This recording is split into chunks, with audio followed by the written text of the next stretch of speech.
உண்மையை ஒப்பு கொடுக்குறீங்களா? இனிமே கண்டதையும் சாப்பிட மாட்டேன், கண்டதையும் குடிக்க மாட்டேன், இன்னும் நான் கவனம் செலுத்துவேன், எனக்கு நல்ல சுகம் தாங்க, என் குடும்பத்தில் இருக்கிற எல்லாருக்கும் சுகம் கொடுங்கன்னு கேட்டு பாருங்க.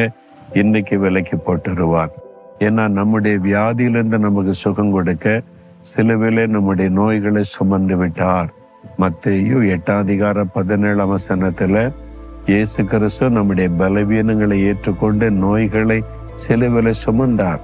அவருடைய தழும்புகளால் குணமாகிறோம். 1 பேதுரு 2:24 வாசிக்கிறோம். அவர் ஏற்றுக்கொண்ட தழும்புகளே நம்மை சுகமாக்க.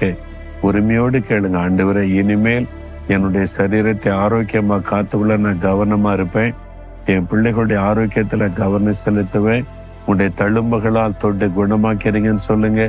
எப்பேற்பட்ட வியாதியானாலும் மறைஞ்சிடும். கேன்சரா இருக்கலாம், ஆஸ்துமாவா இருக்கலாம், ஆர்த்தரைட்டிஸா இருக்கலாம், ஏதோ ஒரு வாயில நுழையாத பேர்